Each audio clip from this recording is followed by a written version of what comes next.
What's up, everybody? Welcome to the party. Today is Friday. Woo, woo, woo! Ric Flair. Woo! Guys, it's Friday, May 15th, 2026. This is episode 1133 of your Simply Cyber Daily Cyber Threat Brief podcast. I am your host, Dr. Gerald Auger, coming to you live in 3D from the Buffer Auger Flow studio here in the Low Country. We got a great show for you. If you are looking to stay current on the top cyber news stories of the day while engaging what some would argue is an absolute banger of a community, Simply Cyber, then you're in the right place, because we're going to be shredding the top news stories. I'll be going beyond the headlines, giving insights. We'll have some laughs at the mid-roll as James McQuiggan dazzles us with his dad jokes. And all that and more is coming up. So stay tuned, get comfortable, get your coffee, because we're in the lab and we're about to cook.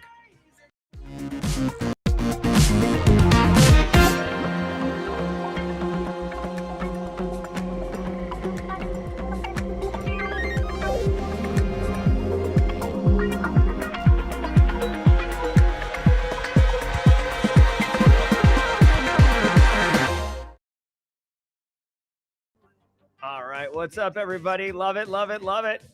Can't wait. Like, dude, this week, I worked my butt off this week. I know many of you also worked your butt off this week. I feel like, yes, I'm going to work today on Friday, and I know you are too. But I feel like, yeah, like, let's go ahead and crush it. Start off right. Obviously, the coffee is flowing. It may or may not be obvious to everybody, but I went a little heavy-handed on the scoops into the French press this morning, and I gotta tell you, I feel alive. The French press is full-blown, full tilt. Guys, what's up? Say hello in chat. If you're here for the first time, welcome to the party, pal. We got an absolute reckless episode for you today. It's gonna be good. We'll keep it on the rails, but it'll be like one of those ones where the cart is like coming off, but not completely off. Almost like a 1930s Disney cartoon, the one with Mickey, Goofy, and Mickey and Donald, where they're like, in the pull-behind camper up in the ridges. Yeah, that's what I'm talking about. That's a deep-cut Kool-Aid, man. Guys, every episode, we welcome first-timers, so don't be shy. If you're here for the first time, say what's up. Drop a hashtag first-timer in chat. Hashtag first-timer in chat. We will welcome you with all the warmness and just get over here and give me a hug. Don't be weird about it. All right, hashtag first timer in chat. You know what to do, y'all. Squad members, get that John McClane emote cooking. You guys may want to line up your Kool-Aid man and get that sorted out, because it's gonna be one of those days. Now, we do go through 8 stories of the day. I literally haven't even pulled them up yet. I'm coming in super hot, guys, like sideways on 2 wheels kind of hot. And I don't even know what we're going to be talking about, but that's okay. You know why? Because I don't research or prep for this show anyways. I'll give you one guess why. I'll wait for you. Oh, thanks. Time's up. Ain't nobody got time for that. It's because ain't nobody got time for that. We don't have time. Like, I'm not getting up at 5 in the morning to like read a bunch of news stories and then come in and be like, oh, look at all these like hot, obscure ideas I have that I just came up on the fly. No. This is legit. If you've known me for a minute, you know this is how we do the show. If you've ever talked to me in person, you know this is how I operate. I'm what the kids would call cooked, chat. All right. So we're gonna go through the 8 stories now. One of the best parts about this show, besides the mods, can we squad members just give a little mod love, if you will? You got an emote in the emote tray.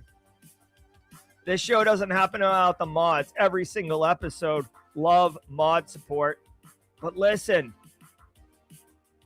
we're going to go through the stories, but you can get an RSS feed. We've had that since 2003. You can get an email digest. You can have, Claude break it down for you. What I'm going to give you and what this Simply Cyber community is going to give you up in this mother trucker is insights, wisdom, learned knowledge from having sat in the chair, whether it's SOC chair, CISO chair, pen tester chair, it doesn't matter. The reality is not exactly one-to-one from what you read about in the textbooks and in academia, from what you've watched in a webinar, from what you've heard at a conference. Like, it's the real.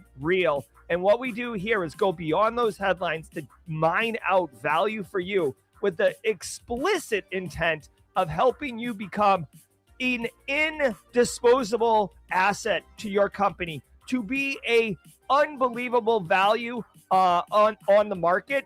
And so you can be the CEO of you. I'm saying it in a bunch of different words, but basically I want you to be in control of your career and dictate the terms of it. You got a toxic boss? No big deal. You can just go get another job because you've been crushing it.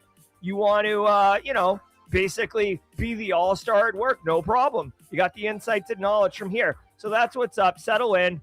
Have a good time. I'm super excited. Now, every single day of the week has a special segment, and Fridays has long been James McQuiggan at 35,000 feet, dad jokes of the week.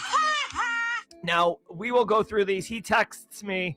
I did accidentally see one of them last night because I didn't realize he was sending me the jokes. So normally I don't see them, but I did see the first one. Spoiler alert, I'd already heard that particular joke, so it wasn't really ruined on me, but it's a good one. It's a classic one. All right, so stay tuned for that at the mid-roll. Before we get into it, though, let me say thank you so much to the stream sponsors, those who enable me to bring the show to you, as well as, like, low-key, they pay for my coffee, which is clearly working. Guys, if you want to take it to the next level with your cybersecurity program, may I suggest you give a little sniff, give an investigation, give a little looky here to Flare's cyber threat intelligence platform. Flare is a product I've used, and I love the people over there. Dude, check it out. Like, look at my shirt. My shirt is like a beige colored shirt. Got the Transformer Threat Hunter look on it. I am not taking this shirt into the muck and mud of the dark web. I'm not going into the seedy Mos Eisley cantinas of the cyber criminal underground and getting myself filthy. Flare has conveniently done that for me. Flare goes onto these, dark web forums, these cyber criminal Telegram channels, pulling info stealer logs, all to bring it back and make it into a very easy to query data set, which allows me the very easy technique of looking for my organization, looking for my domain names, looking for endpoints, and finding out if they've been compromised. This is not hypothetical. This is like legit. A threat actor in Eastern Europe has your credentials. You can find it in Flare and get in front of it. It's like detection before the actual impact is felt. If you want to check it out, I cannot oversell this thing. Flare is doing a 2-week free trial right now. You can sign up after they verify you're not a criminal yourself. They will give you access, and 2 weeks is more than enough time to figure out if this is going to deliver value to your organization. Spoiler, it is. You know what else delivers value? Anti-siphon training. The group from Black Hills that's delivering high-quality, cutting-edge education to everyone, regardless of financial position. You want an example? Here we go. Wade Wells doing a threat actor profiling course, 4 hours, teaching you how to identify, profile, and prioritize the threat actors most likely to come after you. That is direct value. You can protect your organization regardless of what it is. You're a manufacturer in Southeast Asia, boom, we got you. You're a transportation company in H-Town listening to the Ghetto Boys on your way into work, boom, they got you. You're a big tech startup, fintech using AI, ding, ding, ding, ding, ding, Wade has got you. So if you want to get this skill set for the low price of $25, my guy, that's like, you don't even have to, that's like, you can write that off. Like, everybody in the company has a P card value high enough for $25. And if you're self-funding, $25, dude, maybe skip a lunch or something. I know skipping a meal sucks, but my point is I'm trying to emphasize how low the cost is. Still time to sign up for this. This is today at noon. Actually, it may be closed because it's the day of. But if you go to Anti-Siphon Training live training course calendar, you can see all the things that are coming up on the stream. We'll be talking about Corey Overstreet next week, Red Siege's own bypass, evade, and exploit. But more of that on next week. Finally, I'd love to talk about ThreatLocker. ThreatLocker's enterprise-grade, super clean solution for application security. It's basically deny by default. If you're not on the list, you're not getting in the club. Simple as that. The velvet rope is here. ThreatLocker's the bouncer. If you want to run on my CPU, you better be on the list. That's basically what ThreatLocker's doing. They do it on the endpoint super well. They've moved into the cloud. They're crushing it. Let's hear from ThreatLocker. And then get your sunblock because I'm going to melt your face with the news. I want to give some love to the Daily Cyber Threat Brief sponsor, ThreatLocker. Do zero-day exploits and supply chain attacks keep you up at night? Well, worry no more. You can harden your security with ThreatLocker. Worldwide, companies like JetBlue trust ThreatLocker to secure their data and keep their business operations flying high. ThreatLocker takes a deny-by-default approach to cybersecurity and provides a full audit of every action allowed or blocked for risk management and compliance. Onboarding and operation is fully supported by their US-based Cyber Heroes support team. Get a free 30-day trial and learn more about how ThreatLocker can help prevent ransomware and ensure compliance. Visit threatlocker.com/dailycyber.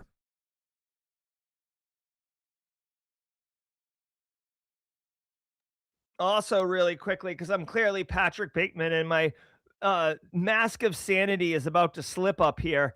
I do want to take a hot minute and say, what is up to you, Simply Cyber community? Marcus, Kyler, TJ. We got folks over on LinkedIn like N Akundu, Hot Plate GRC, and the GRC Mafia bringing the heat.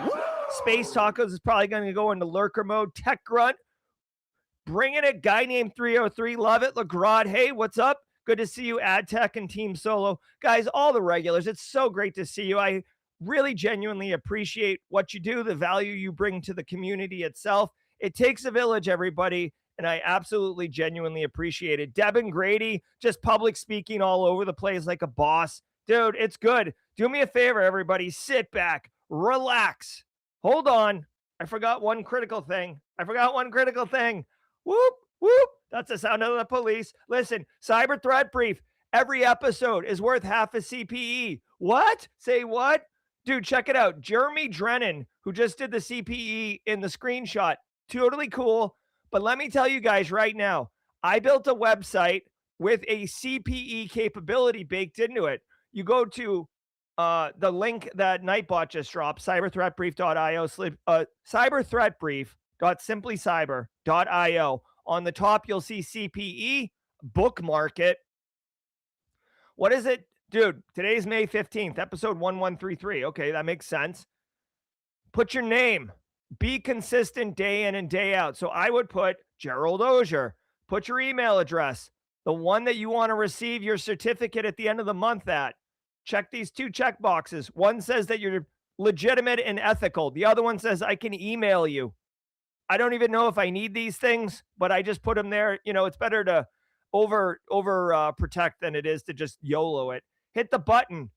On June 1st, everybody's going to get an email capturing all the things they've done. This is a service, a courtesy, a whatever you want to call it for the Simply Cyber community. It's going to look more legit and authentic than a screenshot because it's going to be like, it's going to have my name on it. It's going to look more official. So get your CPEs here. All right, now that you've lathered on the sunblock, let's get to work. From the CISO series, it's Cybersecurity Headlines. These are the cybersecurity headlines for Friday, May 15th, 2026. I'm Steve Prentice.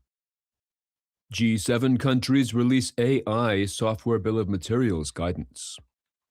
Agencies from the US, Canada, Japan, Germany, France, Italy, and the United Kingdom, the G7, along with European Union countries, have now published the Software Bill of Materials for AI.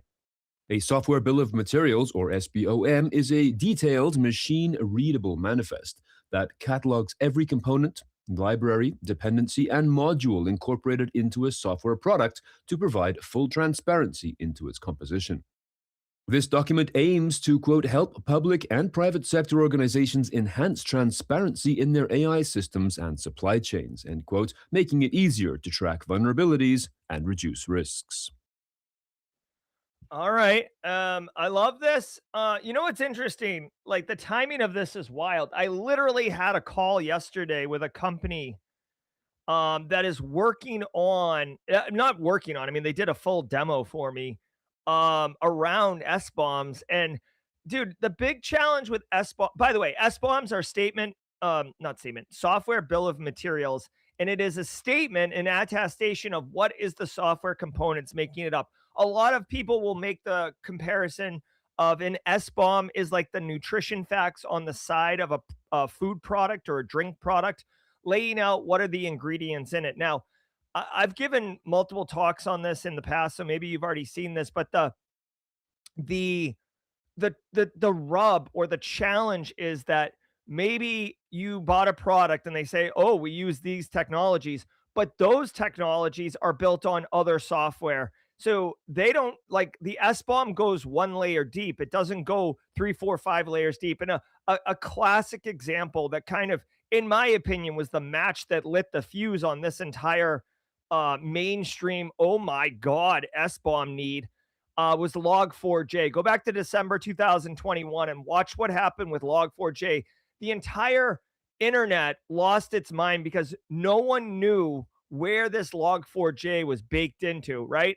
Like when I make a cake, you're looking at it, you cut it open, you're like, oh, this looks good. What's this, German chocolate? And I'm like, oh, yeah, it's delicious. Like, oh, that's frosting. It's cream cheese. Oh, yeah. But you don't see the flour. You don't see the sugar. You don't necessarily see the butter. And then like, okay, so I say there's butter in it. Well, what is in the butter? Where'd the butter come from? Okay, so that's what SBOM is. Now for AI, I appreciate this. This is by the way, this is an awareness control, not a defensive control. But the deal is AI, everybody's vibe coding all the things, right? I've been vibe coding an application for the healthcare industry over the last 2 weeks, or healthcare insurance industry. And it's been a good case study to understand like how vibe coders are doing their job and seeing what's not. And dude, I got to tell you right now, yes, it's writing its own code, but it's also pulling in libraries and stuff like that. The developers have no idea what's in there. So to have an SBOM for the AI components is phenomenal. All right. Now they're going to make it machine readable, obviously, because it needs to be ingested by other solutions. It needs to have a standard. This is another thing when you're defining a protocol like this. And this is something that most people don't think about unless they've run into problems or they're old or, you're into like, I don't know, bird watching like I am. Like if you don't have a standardized protocol, then different vendors, different technologies cannot speak to each other. Okay. It's as simple as that. So, like, if everybody's got their own unique proprietary protocol, then nothing can interoperate, which is awful, right? So, the G7 is coming up with this. The US, Canada, Japan, Germany, France, Italy, the UK, and the European Union have published SBOM guidance focusing on AI. Now, I hope this sentence means that they've all collectively agreed and released one SBOM guidance, not 7 different ones here. All right. So the document has 7 main clusters: metadata models, key performance indicators, infrastructure, properties, system. Oh, so this is interesting. So this SBOM is like security is just one element of the SBOM.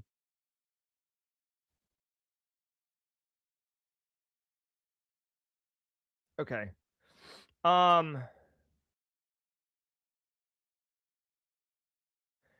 right, so this is interesting. The final thing I'll say is this looks like it's around the AI itself, like the LLMs or the tools themselves, less about tools that have been built or software that's been built that AI like was involved in the development of that software. You know what I mean? So like if you vibe code a word processing application, this doesn't seem to be in scope of that.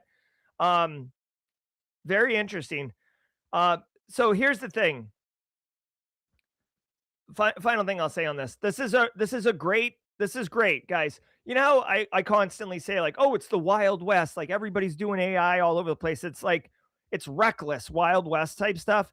This is literally how this happens. So now we're continuing to move recklessly forward at breakneck paces, but people in leadership, for lack of a better term, are publishing guidance, best practice, standard protocols. So what's really happening here is, think of it, the Wild West is like this massive divergence. Okay. I got my arms up if you're listening on audio in kind of like a YMCA, the Y vibe. Okay. So when there's anything new technology, whatever, you don't try to solve for it immediately. You just kind of let it go wide and figure out best of breed or best of wins and kind of things like that. When you start seeing things like this guidance being released, what you're beginning to see is a convergence. And this is classic. You diverge, diverge, diverge, and then you start pivoting and you start converging, converging, converging. So this is a great indicator that we're going towards the right direction of getting standards and best practices and agreement and alignment with everybody instead of it being wild. But this is just guidance, okay? Guidance means you can do it or not do it. It doesn't mean anything. It's not regulation, it's not legislation, it's freaking guidance, okay? But I like it and I think it's important. I think it's going to be coming I think it's going to be valuable and important. If you're looking for an example of how, like, you're like, okay, Jerry, that sounds great and all, but like convergence, divergence, what are you talking about? Like, some of you are too young to remember this, but the olds are going to remember when the, not the internet started, but like in the early days, like the mid 90s and stuff, with networking protocols and standard architecture and stuff, there was like Novell and there was what is it, Vines or whatever. There was like a, oh god, there was like an Active Directory one that was like something Vines, I think, net Novell or something. Anyways, there was also TCP IP, but then there was a lot of like other inter non-operable protocols for network traffic and stuff. Now you look at 2026, it's TCP IP all day, every day. Yes, we have UDP, but for the most part, nobody's trying to reinvent network protocols. We have converged and we're moving forward with a foundation. What can someone help me out with that old technology that just died? No, yeah, it was Novell, but what was it? It was Novell networks. I mean, what was it called? Yeah, Novell Network Protocol. IPX SPX. You youngs, you ever heard of that? Probably not. The old IPX, like, dude, there was at one point you could have a computer network not talking to another computer network, right? It was insanity. Dell confirms its Support Assist software causes Windows blue screen of death crashes. The company has confirmed that this Support Assist software is causing the crashes on some Windows systems. This follows a flood of user reports about random reboots that have been affecting Dell devices since Friday. Version 5.5.16.0 of the Dell SupportAssist remediation service is responsible for this series of crashes, and the company says it is working towards a resolution. An easy workaround, they say, is to simply disable the Dell SupportAssist remediation service or uninstall it. All right, hold on one second. I'm just I'm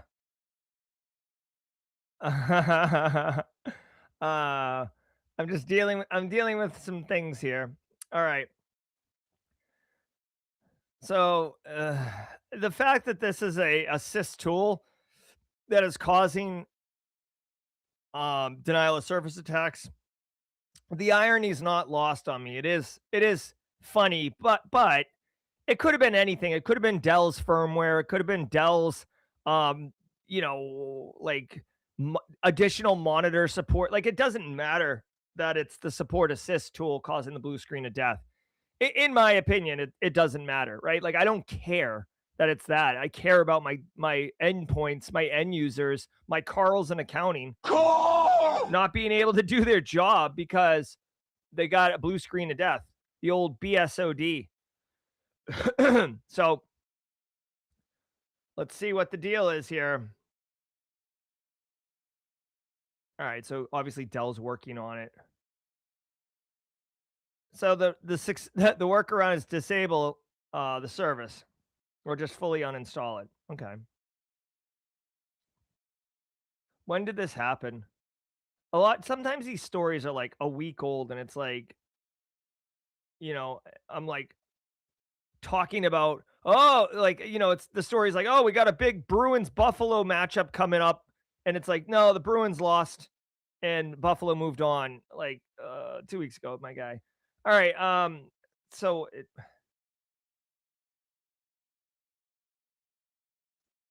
okay. So there's two things here. Um,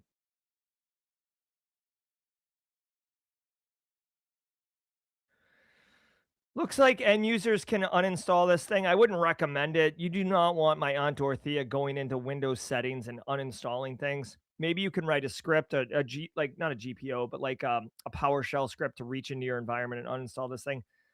If you're not using it, chances are you're not. Um, I'm making a big assumption here, but Dell's going to patch it. If anything, okay, if you are a Dell shop, okay, so let me explain something really quickly. A lot of times when you work at a business or an organization, you'll be a Cisco shop or you'll be a Dell shop or a IBM shop or whatever, Windows shop. It just means that a majority of your tech stack falls under that technology or that company. It doesn't mean if you're a Dell shop or an IBM shop, it doesn't mean that the executives aren't running around with MacBooks. They are. But my point is, like, it's just kind of it's a common nomenclature within IT, frankly, not just cybersecurity. So if you are a Dell shop, meaning you have some type of group license with a VAR like CDW or something like that, and you're supplying your workforce with Dell laptops or Dell, computers, about it. Dell's a very popular one. Lenovo is another one, right? Like, so you wouldn't accidentally find out that you're a Dell shop, right? You should know that. So if you are a Dell shop, you may want to forward this to your help desk manager, help desk supervisor, the help desk, whatever, and just say, hey, y'all, want to make you aware of this in case you're getting some calls around blue screens of death. It could be this. That's it. Very, very nice. Very, very simple. You're not giving them orders like, hey, help desk, I need you to go. I don't know why I have to give the gruff voice, but I need you to go through all the endpoints and look. You can also, in parallel, share it with help desk, but also send it to your endpoint team or your IT team, depending on the size of your organization, and say, hey guys, just FYI, if we're not using this, we may want to remove it anyways, just so we remove the threat of a blue screen of death for our end users and we reduce attack surface. I don't know. Let's be crazy. Dirty Frag 2, Electric Boogaloo. Oh, you nasty. Its sequel arrives as Fragnesia. Following up on a story we covered on Tuesday, it appears the Linux kernel vulnerability called Dirty Frag, which itself was a follow-up on the copy fail bug, is now returning as Fragnesia, Fragnesia, a Linux kernel local privilege escalation flaw. This flaw, quote, allows unprivileged users to gain root access by corrupting page cache memory, and it now has its own CVE number. According to researcher Hyun-Woo Kim, who discovered Dirty Frag, this Fragnesia bug emerged as an unintended side effect of patches shipped to fix the original Dirty Frag vulnerabilities.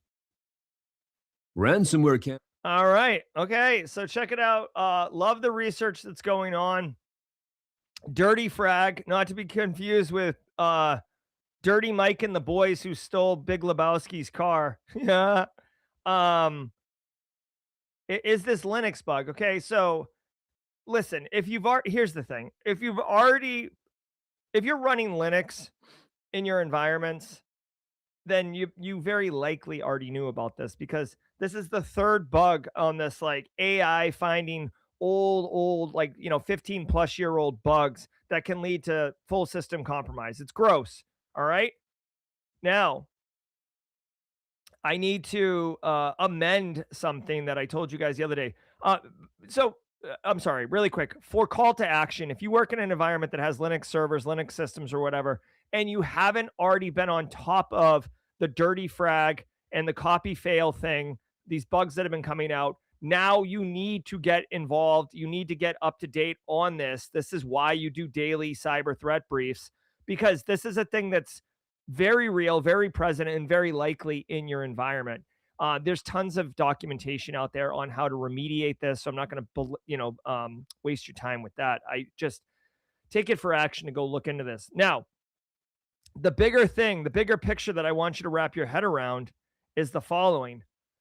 I've been saying this, and I feel strongly about this. We are in this new phase of cybersecurity, and I think this phase is I'm predicting 3 to 5 years, might be quicker, but I'm predicting 3 to 5 years, where AI is going to be used to find bugs and vulnerabilities in old software. And when I say old, I mean software that's, whatever, 30 years old, all the way until last month. All right. Like, or really until right now, until we start using AI to help write secure code, which is, we're not really doing that right now because people are vibe coding all over the place without secure coding practices. Until we start using AI to start writing secure code, that's when the cutoff will happen. But until then, 30, 40 years of software until the moment we start using AI to write secure code, that is the data set of software that will have tons of vulnerabilities, because humans have been looking at it and humans are pretty good, but it takes a lot of time, a lot of nuance, a lot of software isn't looked at. And when you have AI looking at software, it can look 24/7. It can document and do all the things. It can confirm exploitation. There is going to be an absolute field day. It's going to be like an inverted festival. It's going to be an opposite festival. You're going to think it's like a blue-black Magic the Gathering enchantment card for the next 3 to 5 years, because AI is going to be discovering all these bugs, and it's going to be a foot race to get them patched up, because threat actors are going to get access to the bugs and then use AI to write exploits. So we've got our work cut out for us over the next 3 to 5 years. And by the way, if you've been wondering about the job market in cyber, I don't know, man. I think this is sad, but I think there's going to be a lot of fires, i.e., exploits and compromises and more 0 days and stuff. So they're going to need more firefighters like you and I to put those fires out. Now, let's amend that. I'm going to put an asterisk, a little updated note at the foot of this story. I didn't think about this, but it's true. So when you write a patch, a lot of this has happened in the past, but like when you write a patch to fix a problem, the patch can introduce new problems. So it's very trivial for a threat actor to immediately analyze the patch to see if it has introduced new gaps, new flaws, new vulnerabilities, and then exploit that. And that's exactly what happened in this instance. So dirty frag was a problem. It got fixed. Oh, you got to patch it. You got to patch it. Researcher immediately looks at the patch and what changed, found another new flaw because of that, fragnesia. You got to patch it. So it's not going to just be this finite number of softwares that have 0 days that need to be patched. It's going to be the finite number of software with 0 days that need to be patched, plus the 0 days and vulns that are going to be discovered from the patches. We're going to get into this like doom loop of patch it, fix it, patch it, fix it, patch it, fix it. Campaigns increasingly turn to threats of physical violence. According to a report from security firm Semperis, in as many as 40% of global ransomware attacks in 2025, the criminals in charge of the attacks threatened to physically harm members of staff who refused to pay their ransom demand. This number is even higher in the US at 46%. This technique is made easy for hackers who often gain access to PII, allowing them to call individuals at work, quoting their home addresses, social security numbers, and other types of personal data.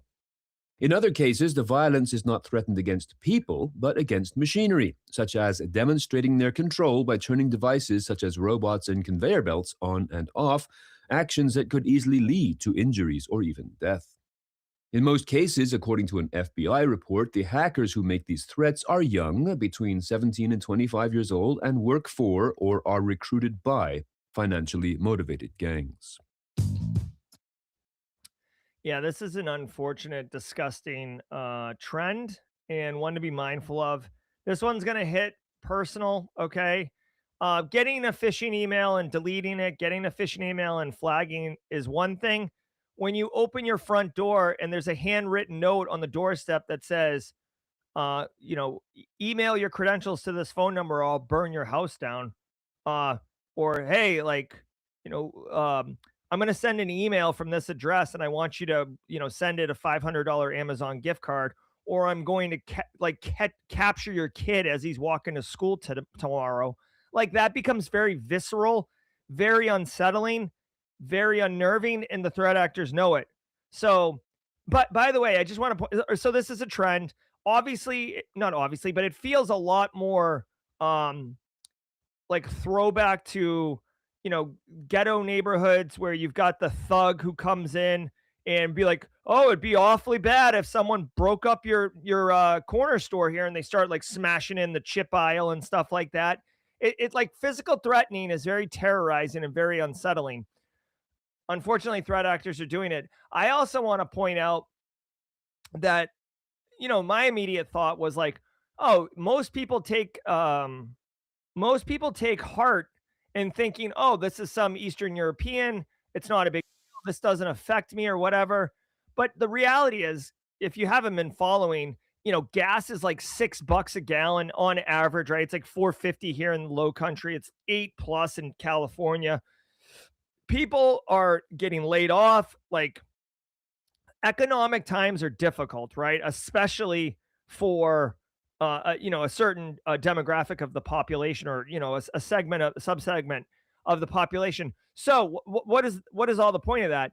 If a threat actor in Eastern Europe, gets some type of gig economy thing going and says, "Hey, listen, I'll wire you $1,000. You can pay your rent. All you got to do is print out this note and go put it on this house's doorstep. You don't have to be involved or anything. Just go put it on there. That's all you got to do. I'll give you $1,000."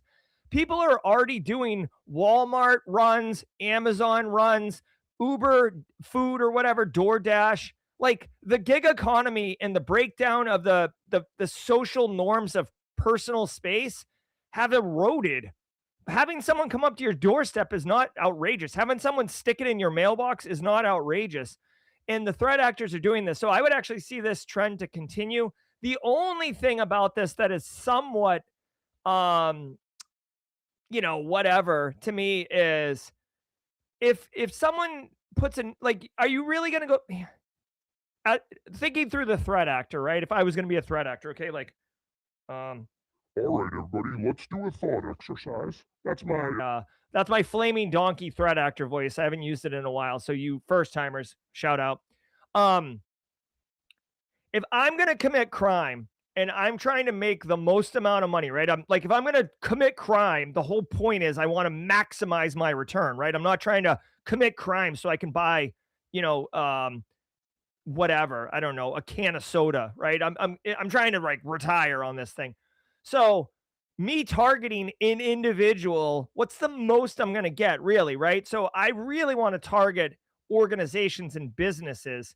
And now you've got this extra layer of complexity, because if I leave a note on someone's doorstep saying, oh, like, give me your personal stuff, like, that's a lot of work for a little return. If I say, oh, give me your corporate credentials or whatever, now you've got layers, because, okay, like, hey, I fell for it. Here's my credentials. But like at the same time, I'm going to tell IT or whatever, and they're going to intervene, or I'm going to call the police, right? Because now it's like, it feels, in my opinion, less about you as an individual isolated victim and more about your piece in a larger kind of enterprise level crime, where you can feel like you're a participating member and have, whatever, support and whatnot. So we'll see if this trend continues. I think that this is at this time perhaps a little bit isolated.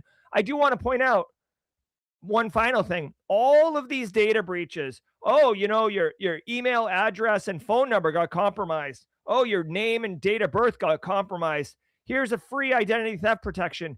Dude, identity theft protection isn't going to do anything if the threat actors have your home address and your name of your kids or whatever. They can use that information to execute this attack And no amount of identity theft protection is going to stop it because they're not stealing your identity. They're weaponizing it to terrorize you. Thank you for coming to my TED Talk. Huge thanks to our sponsor, Doppel. Social engineering attacks look trustworthy. A routine request, an internal email, a familiar face on a call. But Doppel sees through the disguise. Their AI-native platform detects and disrupts attacks across every channel while training employees to recognize deepfakes and deception. They fight relentlessly to protect your business, brand, and people. Doppel, outpacing what's next in social engineering. You can learn more at doppel.com. That is DOPPEL.com.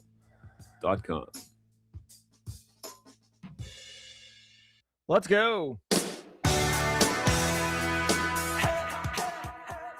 Feels like one of those days, guys. Feels like one of those days to let simple minds wash over us in an awesome way. Coffee is flowing. All right, guys, this is going to be cut out from the replay. So, for you all, you're getting dynamite. Actually, you know what? We got the that. Hold on, I'm going to do this. I don't want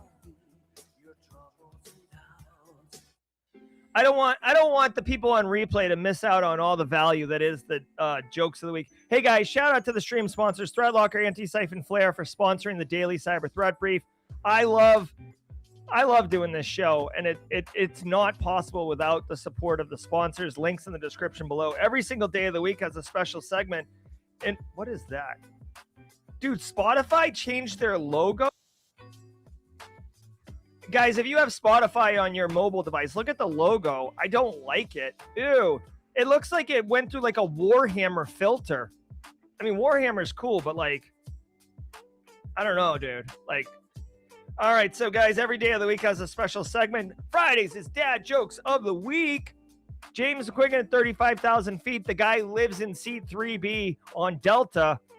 He brings us dad jokes because he's awesome. Here we go. I have not reviewed these in advance, so you're getting my honest first takes on these things.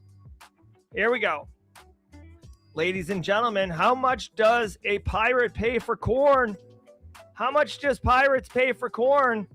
It's a pretty flat rate regardless of whatever port you pull into. It's a buccaneer. Oh. All right. Dude, I did see that joke last night because of the preview. I love that joke. That is like a classic. Growing up, there was a golf course called the Buccaneer near my house. It was like a pitch and putt, whatever, $8 a. What do you call a cow during an earthquake? A lot of earthquakes here in the low country, like centered around Justin Gold's house. I don't know, conspiracy theory or not. But for the cows out there, we're calling them milkshakes, ladies and gentlemen. Milkshakes. I'm not a big sugar sweets guys, but I got to tell you, every once in a while, I'll crush a milkshake. There's a place called Friendly's back in the Northeast. I don't think they're around anymore, but they used to have something called a Fribble. If you run across one of those, give it a shot. Milkshakes for the win. Why do geologists hate their jobs?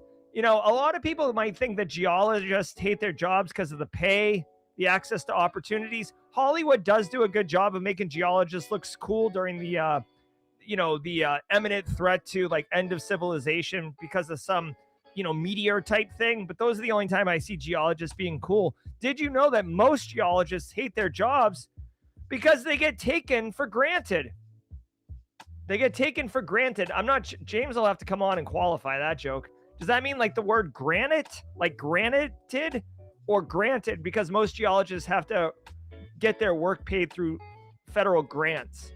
Not sure, but we'll allow it. All right, shout out. All right, they have to be granted. Okay, cool. All right, guys, I hope you enjoyed that very much. We're running low on time, so I'm going to get back into the news. Let's go.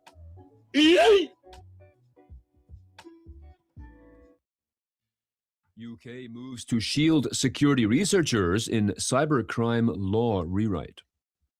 The British government announced on Wednesday its intention to rewrite key cybercrime laws after, quote, years of warnings that outdated legislation was hindering security researchers and weakening the country's cyber defenses, end quote. This rewrite would be an update of the Computer Misuse Act of 1990, intended to address a long-running complaint that its cybercrime law no longer reflects the realities of modern defensive security work. It was written, quote, before the rise of cloud computing, ransomware gangs, cryptocurrency laundering, and the modern cybersecurity industry, end quote. Researchers and industry groups have argued for years that the law's broad, unauthorized access provisions can create legal uncertainty around legitimate activities such as vulnerability research, penetration testing, and threat intelligence operations, end quote. All right. I mean, this is one of those ones where you can read the headline and, the card does what the card says, or read the card or whatever. Zach Hill will have to qualify that. There's a magic thing. Oh, okay. Hey, P. Cook Load Letter is talking about Banyan Vines. Thank you, P. Cook. Yes, we got into the Wayback Machine. That's a Kool-Aid Man drink. Banyan Vines. If you've never heard of Banyan Vines, that makes my point that like the divergence convergence of technology. Okay, so check it out. The UK, they're thinking about adjusting this law to basically make it safe for security researchers to do their job without fear of legal infraction or getting arrested or whatever. The UK, all right, I don't know why it's taken them so long to do this. The UK has been, in the last, I don't know, 12 months, has done more things that the United States did, within the last 3 years than I've ever seen them before within the cyberspace. And I'm not saying like, hey, UK, stop, get your own thing. Like, stop trying to make fetch happen. Like, I'm all about it, dude. The United States, because of NIST and CISA, right? For those who want to dunk on those two, have established very good standards, very good protocols, very good best practices around cybersecurity. And the UK has been doing the same things. Notably, the UK just stood up I forget, it's like a 4-letter acronym, like the NCSC or whatever. But essentially, it's kind of like UK's CISA. The UK has started doing threat intelligence. The UK has started doing public-private sector partnerships. All these things. And now the UK is doing another one. My guy, the 1986 Computer Fraud and Abuse Act in the United States has long been the law that we would hold hackers accountable. And basically when researchers started doing research, companies would threaten them with that law. And we have eased on that. Now we have bug bounty programs, responsible disclosure. Yes, if you hack someone like that woman did a couple years ago in Capital One up in Minnesota or Michigan, where she just went crazy and pulled a bunch of customer data for Capital One. Yes, you can be held accountable and tried under that law. But for the most part, we're pretty chill in the United States if you have good intent on, basically pen testing or doing reverse engineering and stuff like that. The UK is getting on board. So pip, pip, cheerio. Get your glass of Guinness and your tea and crumpet and, get moving on this. Microsoft closes in on its own annual vulnerability record. Adding to a story covered yesterday regarding Microsoft's M- vulnerability tool, it should also be noted that last Tuesday, Patch Tuesday, the company issued patches for more than 130 security vulnerabilities, putting it on pace to break its own annual record. Representatives acknowledged that, quote, AI tools are driving a surge in vulnerability discovery across the industry, end quote. Microsoft has already patched more than 500 vulnerabilities in 2026, and Tom Gallagher, Vice President of Engineering at Microsoft's Security Response Center, said in a blog post, quote, the company expects releases to continue trending larger, end quote. All right. Really quick. Really quick before we get into, well, hold on. I'll just talk about this for a hot second. Guys, this should come as no surprise. Like at this point, I feel like I've made a very compelling case for you to confidently move forward and say these things. The number of vulnerabilities that are going to be documented and reported are going to exponentially grow. We're looking at a logarithmic curve because AI is discovering them at reckless speeds, and because there's an entire 25-year backlog of software that has tons of vulnerabilities that AI is going to be discovered that have just been sitting there that no human has discovered. NIST has already reported that they are not going to be enriching a lot of vulnerabilities any longer because of the sheer volume of it. Obviously, they need AI to help them do that. This is another one. Microsoft is on pace to break their annual vulnerability record. Hello. If I had to guess, okay, this is just a hot take. Get your tinfoil hat here. Microsoft's going to break it this year, and next year, 2027, is going to break 2026's. I'm not ready to say 28 will break 27, but dudes, we're talking logarithmic growth here. I wish my 401k had logarithmic growth. It doesn't, but the AI is going to do this. This is yet another disruptive factor of living in an AI era. We're not getting away from AI. It is here. You have to adopt it. Software companies, researchers, everyone needs to use AI to help write secure code in order to begin to put a line in the sand of, okay, everything after this date, everything after this point was at least hardened by AI. So all the things in the technical debt bucket, we can work through and solve and then move on. All right. Now, really quickly about this story, the tinfoil, not tinfoil hat, but I want to give you a real-time look in. How are we doing on time? We're all right. All right. For those listening on audio only, I'm showing the meme of Vince McMahon walking out of the back room down to the ringside, like strutting like he's Conor McGregor. Really quick, I saw Slim Daddy 9 in chat saying, "You talking Banyan Vines? What do you know about that time? I was into NetWare V215 and 312 back then. What do you know about that time?" So when I read that, Slim Daddy 9, this is what I saw you as. Vince McMahon coming out of the back, talking about Banyan Vines, like coming ringside talking NetWare. So thanks for that. That was a lot of fun. KongTuke hackers use Microsoft Teams for corporate breaches. Initial access broker KongTuke has, quote, moved to Microsoft Teams for social engineering attacks, taking as little as 5 minutes to gain persistent access to corporate networks, end quote. This is done by tricking users into pasting a PowerShell command that delivers a remote access Trojan. Initial access brokers like KongTuke then sell company network access to ransomware operators who use it to deploy file theft and data encrypting malware. A central element to this campaign is cybercriminals using Teams to reach out to company employees, pretending to be IT and help desk staff. All right, dudes. First of all, KongTuke. Okay. I'm gonna use that. That sounds like a VR game, like targeting like 10-year-olds. All right. All right, so a bunch of things here to wrap your head around. Hey, y'all, everyone who works in GRC, allow me to write your next awareness training memo. First of all, hey, we all use Teams. We all hate Teams. Criminals are pretending they're IT and they're using Teams. If you get a note from someone on Teams saying they're from IT, call IT help desk. Confirm it. Don't believe them. Be an a-hole. No. Next, if you do somehow believe that it's Carl from the help desk because you've worked with them before, let me show you what a click fix attack is. Dude, I thought we had put this fire out. This is like a smoldering ember that you just like walk away and then the entire forest catches fire again. Click fix attacks are basically captchas, right? Oh, hey, prove you're a human. Move this puzzle piece. Tell me how many fire hydrants you see. The captcha says, open a command run prompt and hit Control V and hit enter. That'll prove you're human. People are just running through this, and it's running PowerShell.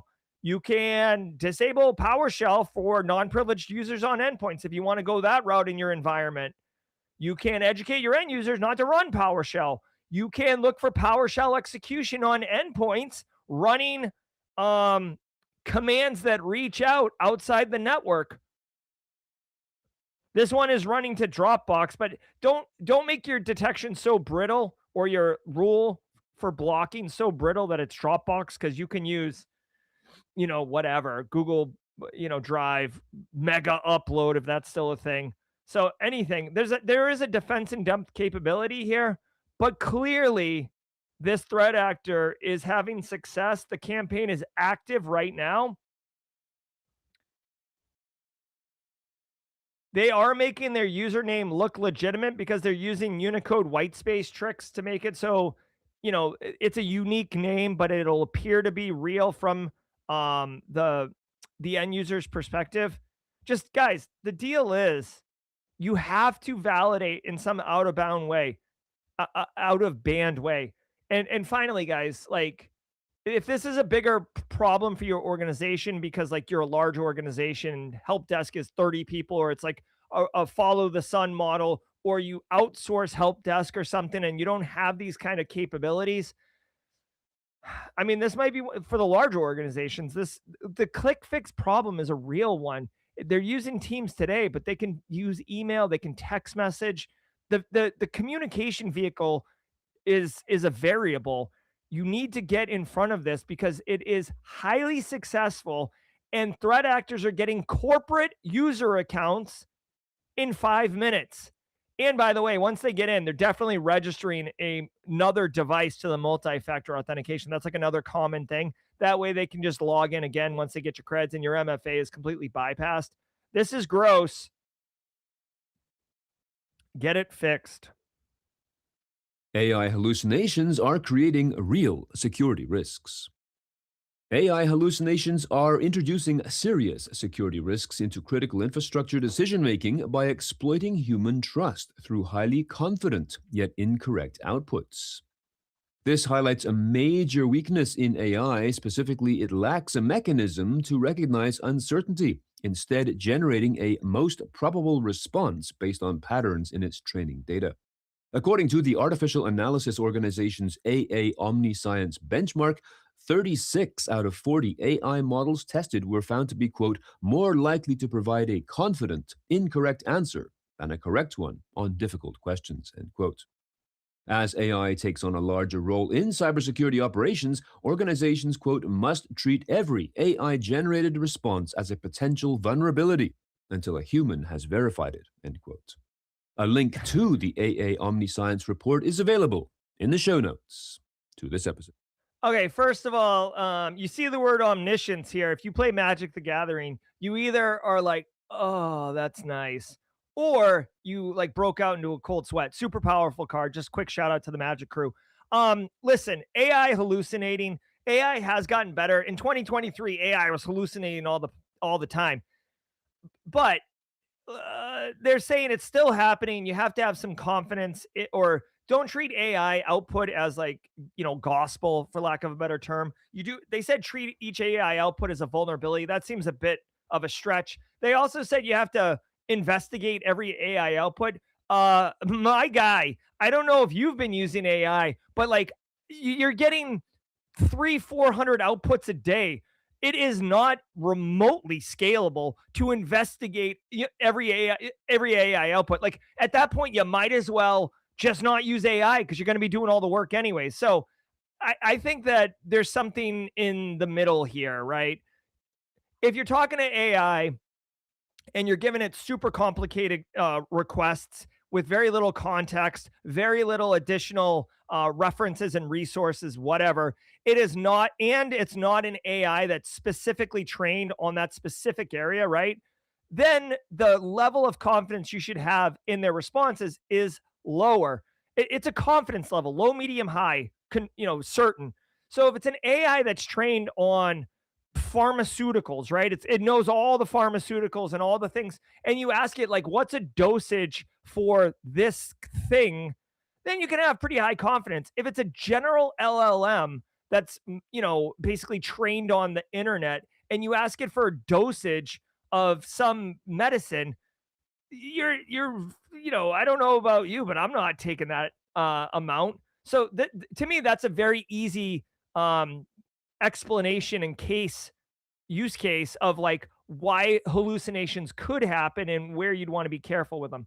I mean, you can fact check these things. My thing is, you're probably going to want purpose-built AIs for purpose-built things. If you're doing general like vibe coding or whatever, your general, hey, like, can you help me draft an email to my boss asking for a raise?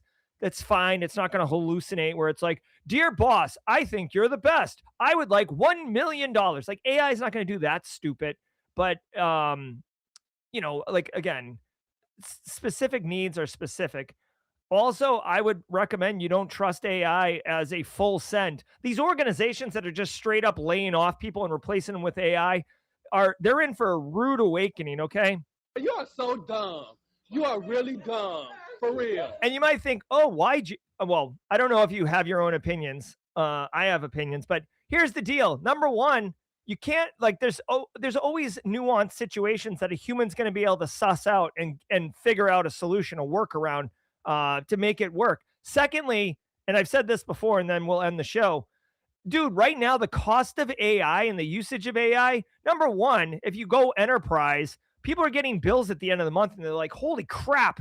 Number two, a lot of these AI models are being subsidized by venture capitalist investors. At some point, trust me, VCs, Gordon Geckos, they are not in it for philanthropy. They're in it for straight cash, homie. Straight cash, homie. So at some point, they're going to pull that rug out and you're going to be left with this incredible dependency on AI.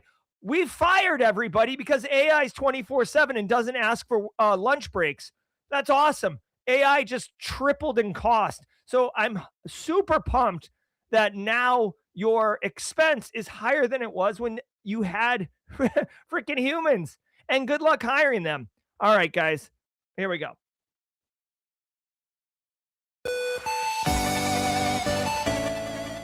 Wow, what a day. Today has been Friday, May 15, 2026. It's episode 1133 of Simply Cyber's Daily Cyber Threat Brief, the low-key secret crank episode. I did not drink crank, but I felt like I am still lit up like a Christmas tree right now. My guy. Wow.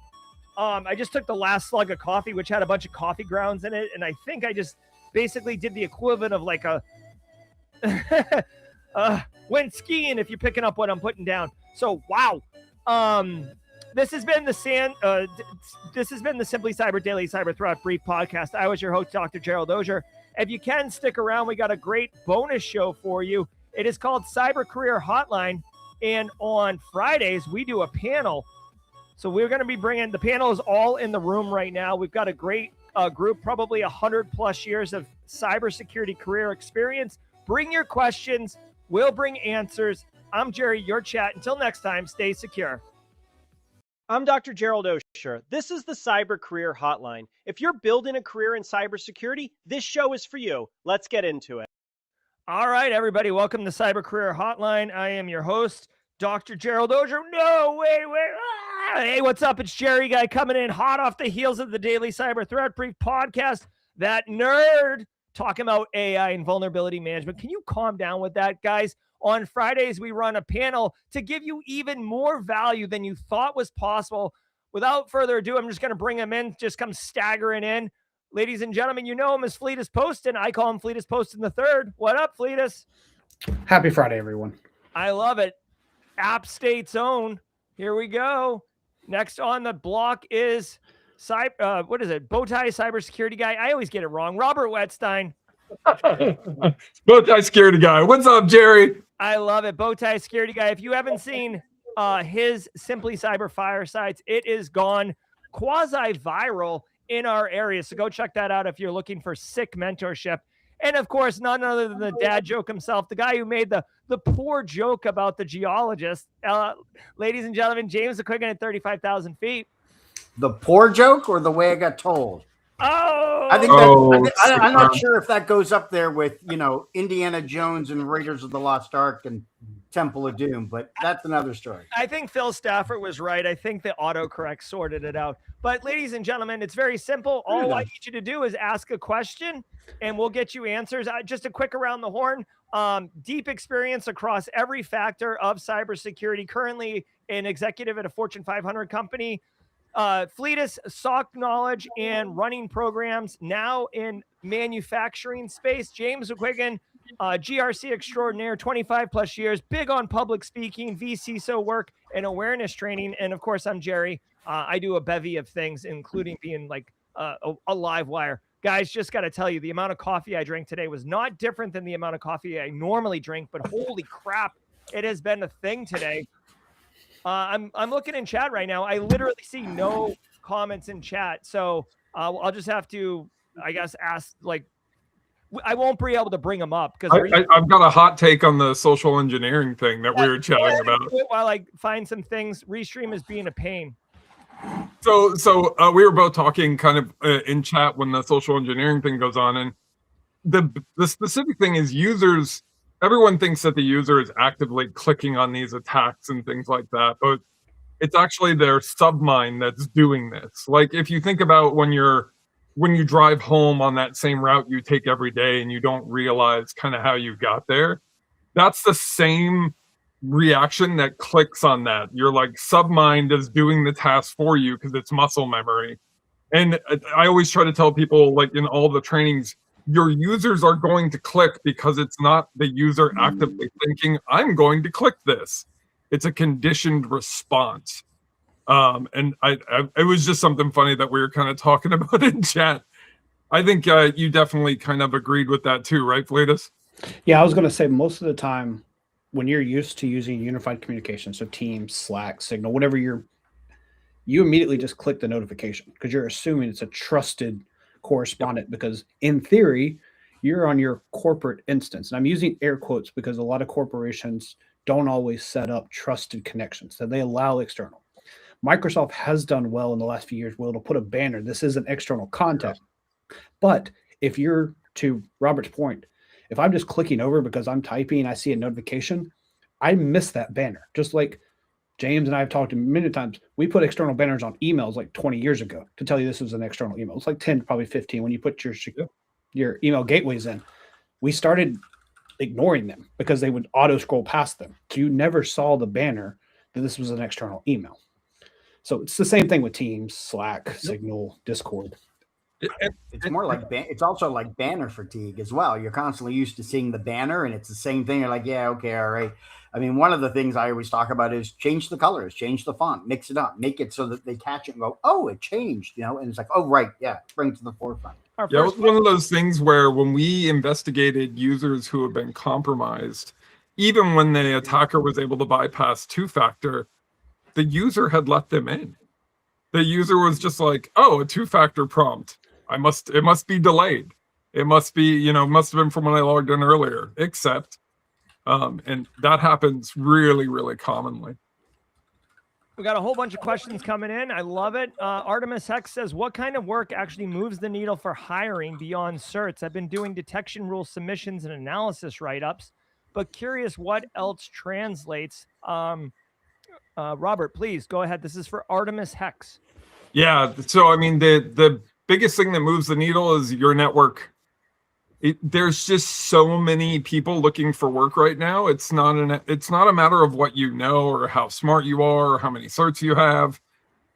With the exception of being an AI expert and a machine learning expert, those are the only jobs that are really actively looking for people. And most of us don't have someone in our network who's been doing AI for several years. But every one of us on this call right now has at least 10 or 15 friends who are looking for work. And the first thing we're going to do when we open a role is we're going to say, who do we know that can fill this? Who does our team know that can fill this? Who is coming from internal? And then maybe one or two people from the outside. So it's not you. It's just, you've got to get out there. You've got to network. You've got to build a brand. James and I have talked about this a bunch, and I'm sure Fleetus agrees. Like, you have to kind of put yourself out there and submit conference talks. If you're uncomfortable talking, get used to talking and get more comfortable being uncomfortable, because that's where the opportunities are going to come from. They're not going to look at a resume and be like, wow, this person blew my socks off. I try to go through the hundreds of resumes that I get as a hiring manager, and I get through maybe around 300 or 400 of them. And then I pick two people from there. And it's pretty much like whose summary seemed more interesting. And it sucks, but that's the reality of the job market right now. My entry-level roles are getting 50% of the people who are applying having 5 to 10 years of experience. Are you seeing similar, Fleetus? Yeah, very much the same. The last role we tried to fill, it flooded us within an hour. Yes, a lot of those are bots. So again, James and I have talked about this. The HR firewall is terrible. ATS systems are bad. Half the time, if I don't know to look for you, I don't see you. So someone has to tell me to go find you. So there's been many organizations that I've worked with, I've worked for, and consulted with, where the ATS system kicks out highly qualified candidates over something trivial like a formatting mistake or typo. The PDF was corrupt for its editor, only its editor. It couldn't read it. It couldn't scrape it. So the best thing, and I'll add a little bit more to Robert, it's not who you know, it's when you know them. Because if I just spoke with you, you're top of mind. I'm going to refer you. If I haven't talked to you in 6 months, I may remember you and I may think about you. But if I just heard your talk, you just broke bread with me over dinner, you're going to be the top person I say, hey, go talk to James. James just had a talk about this. James and I just broke bread on this. He'd be a good candidate to speak with. And it's easier that way. Even if you're not a public speaker, put up content. Get good at writing. You can publish on a blog. You can publish on LinkedIn. You can put your own newsletter out. Get a distro. MailChimp is cheap. You can blast your friends with content that they can easily share. Don't spam them, but you can let people opt in or opt out. Just like, I mean, Jerry does this all the time with Simply Cyber. We get a daily digest on Monday. Like we subscribe to a Monday digest for Simply Cyber. That's right. I love it. I thought that was going to be don't do what Jerry does, and I'm thinking spam all your friends. No. I don't recommend what I do. It's opt in, not opt out. You always want to opt in, not opt out. What I do is not sustainable. It's insane what I do. By mere mortals. Yeah, Robert and I have a call later today to talk about how Robert can turn into a manufacturing machine. I love it. I love it. All right, hey, really quick, Cyber Risk Witch asked about my shirt. I haven't worn this one. This is a throwback to like early 90s Saturday morning cartoons. Threat Hunter. It is a cat, kind of like a. It's like the He-Man cat, Battle Cat. Yeah, it looks like He-Man. Yeah. I think this is AC Hunter's shirt. I think you could only get this at Wild West Hackin' Fest last year. It was kind of a one-off. But oh wait, hold on. Yeah, it is AC active countermeasures. Oh, cool. All right. It's a Thrunter shirt. What's that? It's a Thrunter shirt. It is a Thrunter shirt. Let's see. Elliot Mattice wants to know what your favorite dad joke is, James. Yeah, I saw that. I dropped the comment in chat and said, asking me what my favorite dad joke is like asking me who's my favorite daughter. Yeah, it's just I can't answer that. There's just so many different ones, so many favorites that are out there. So yeah. Okay, no problem. The last one to get a laugh is probably your favorite, right? They all get laughs. What are you talking about, Robert? Or to keep with James, is the one that the first one that made me a parent. Yeah. That's a full-grown one right there. There was a story at the end of today's Daily Cyber Threat Brief about AI hallucinations and how that's a risk to organizations still in 2026. Cyber Risk Witch asked the question, and by the way, Cyber Risk Witch puts the phone emote before her questions, which I love because of the Cyber Career Hotline. What's the best way to address AI hallucinations in enterprise AI policy? We've been talking about AI policy for a minute. Robert, why don't you start on this one simply because you are executive at a Fortune 500. It's a large org.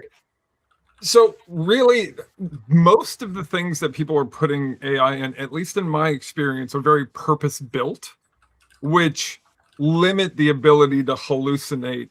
Making sure that you're building it on a database or a large language model that like if you're building like a help desk bot or a chat bot, making sure it only has access to what it needs and no more, because that's where when you corrupt your own data source, you can get a lot more kind of AI kind of starts to think different things. And then ensure that your prompts and all of those basic things can't be kind of done by the end user. Like the end user can't take advantage of, prompt injection or other things. So making sure that you have an actual pen test done of that app to make sure you can't trick it into hallucinating, because we've seen that with some of the pen tests we've done where we were able to kind of convince it to do other things. But really, that's it for right now. What Jerry talked about earlier is like, things are growing at such a rapid pace and our infrastructure is growing at a flat pace. So I think we're going to hit this plateau where AI can no longer grow. And like Jerry said, like the amount of money that you're spending now is not going to be the amount of money that you're spending 3 years from now. I would estimate a 5 to 10x multiplier. Yeah, it's like a ticking time bomb. It's like a powder keg. Everybody, like, I mean, dude, the easiest way to make money if you're a business that's for profit is to get a huge addicted base of people and then increase, like look at Netflix. Jerry, who else has this model? Is it drug dealers? I know, first one's free. Come on in. All right, so that is working now. We got a bunch of questions. Fleetus, this one's for you. Memorial Day approaching. You ever had to work a cyber incident over a long holiday weekend?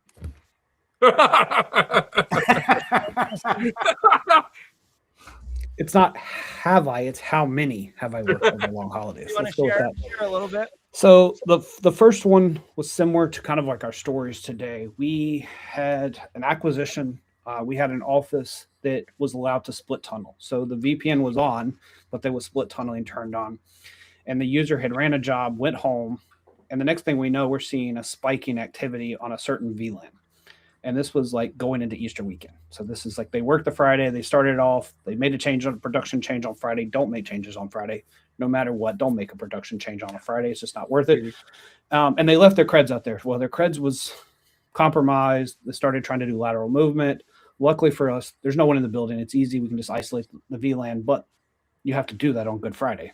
And then you're reading out your executives on Saturday and you're missing Easter lunch or Easter dinner because you're still trying to write the corrective action of how this happened and how it wasn't caught during the due diligence that we had an entire building that was able to go outside of our security controls, did not navigate our security controls. So the network security didn't pick it up. The proxy didn't pick it up. Nothing was picking up this traffic.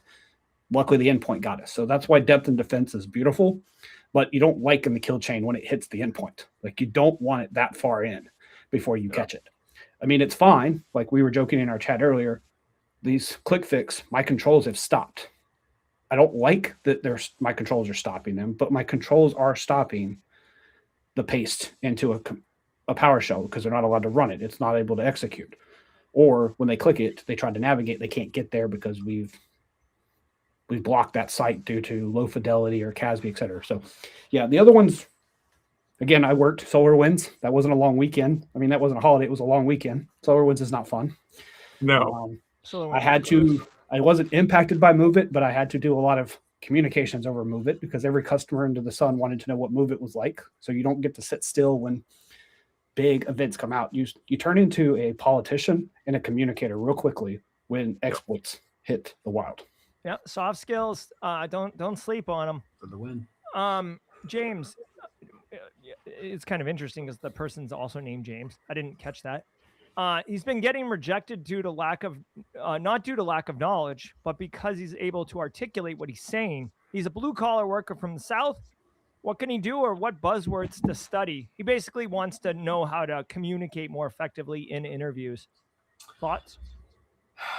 Yeah, communication is one of the key items. It's, as people call soft skills, I like to say professional development. For me, I would be practicing those questions. Be thoughtful in your responses. Don't feel like you've got to rush and get a response out because, they want to see how quickly you can answer. For me, a lot of it comes down to just kind of slowing down your pace when you're trying to come up with that explanation.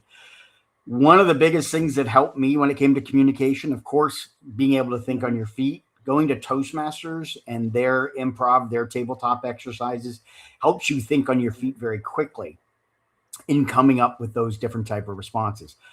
Buzzwords are fine, but you better be able to explain that buzzwords in layman terms, unless it's a common buzzword like VPN. Most people think VPN is that tool that connects me to my office, but do people really understand what it is? So make sure that if you want to use buzzwords, that you be able to properly explain them. Sometimes it's easier just explaining it in layman's terms. Other times, the other thing I can think of is when you have the questions, ones that tripped you up, go home and write a response, either type it up or handwrite it. That way it gets you thinking more of what your response should be, and then have that, I won't say fully rehearsed so that it sounds like you've memorized it, but then that way your communication, your enunciation, your delivery comes out a lot smoother and a lot easier for you, and hopefully get you over that hurdle. Yeah, and we have a lot of questions to get to, so I don't want to go around the horn on all these, but I do want to share one thing, because this is something that I dealt with personally. So I would just say, James, and I'm not making any assumptions about how you speak or what you like to say. I speak well.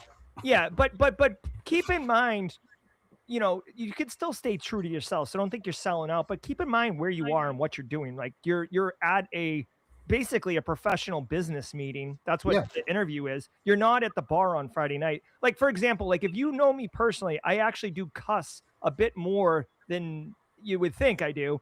But because my stream is professional and I'm trying to deliver a very specific formatted, program for everybody, I don't cuss. In fact, I try very hard not to.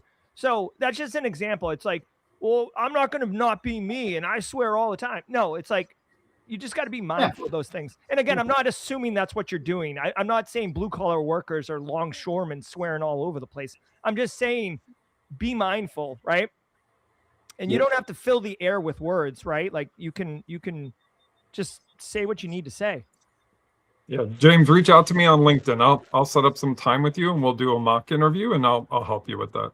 Yes, he will. Definitely do that. Do not pass that up. And I'll extend the same offer as I put something in the chat. I coach people all the time to research the company so you sound like an employee. You want to sound like an employee when you talk to me. The more you know about my company, the more you can address what I'm doing using my lingo. The walls come down much quicker as a hiring manager because you sound like use ChatGPT too to get the questions in advance. What are the common questions for this job title? Majority of hiring managers do not know how to interview. So the first thing they do is go into ChatGPT and ask what questions to ask. Like highly technical hiring managers are very slim and very rare.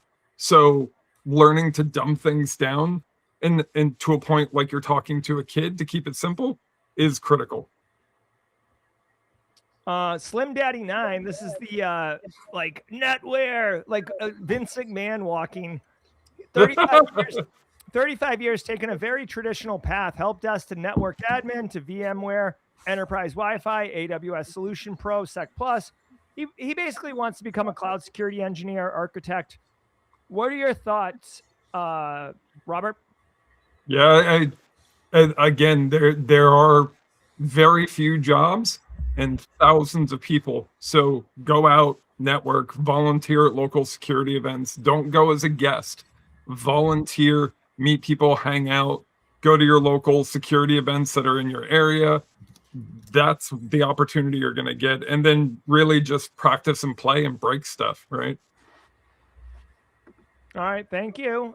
We just had a little blip here on Restream. I don't know. Norman's saying that the super chat doesn't work. I don't know. Wade Wells mentioned the other day he was trying to super chat and it wasn't working. So we're doing the best we can here. This is a question from yesterday. How is tech winter shaping the industry right now? Does anybody know what tech winter is? Never heard of it. All right. Hey, Keenan, if that's how you pronounce it, Keenan, can you qualify or define? We're all Googling.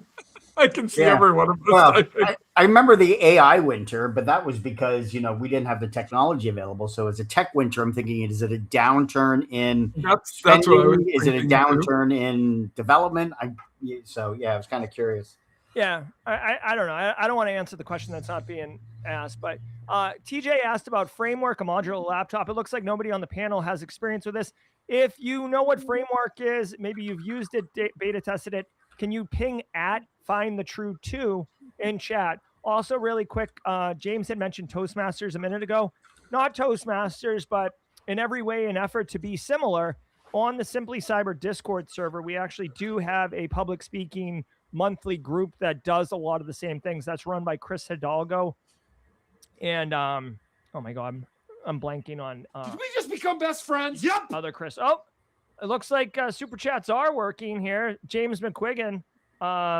Thank you, James. All right. Hey, we got a big one here. Straw Hat Sec throwing the gauntlet down. Bring it. Left his job yesterday as a career changer. Been studying cyber for a year and a half. Studying the Sec Plus Right exam by the end of the month. Looking for entry level role. Any tips? All right. Well, Fleetus, it's been a minute since we heard from you. What do you got? Yeah. So we covered it a little bit ago, and I've talked to Straw Hat Sec a few times here, so I'll speak to this again. Just continue to network and keep. I want to see your face. I want to hear your voice, either physically hear your voice or written. So keep your voice out there. I know you started your YouTube channel. You were putting out some material. Continue to build on that, and go to your local IS or your IC2, your ASACA. Go to your local chapters. Find who's meeting and when they're meeting, and just show up. Like Robert already said, volunteer, do a lightning talk, or just be an active member. Be a voice in the local community that you're serving in, because that's probably where you're going to get your start. If not, use this community. We're global here. A lot of us are in the US, but find us and say, hey, what do you know of that's hybrid or remote? I've sent many people job descriptions, and I will continue to extend my cards. Most of us on this panel don't burn our cards, but I will introduce you to networks. Like, look at my LinkedIn. If I have a contact at that company, tell me. I'll do an intro, either in LinkedIn or an email or in text, whatever you want. But after I do that intro, this is the caveat for anyone, not just Straw Hat. Please follow up. Please be professional. To Jerry's point earlier, don't let me burn a card for someone who doesn't show up to the interview prepared or isn't responsive to the recruiter, because then my brand is now up for grabs. Luckily, my friends know that I'm just trying to help mentor people, but still be professional. I love it. Great answer. Thank you. And good luck, Straw Hat Sec. I can't wait to wrecking ball for you. Excuse me.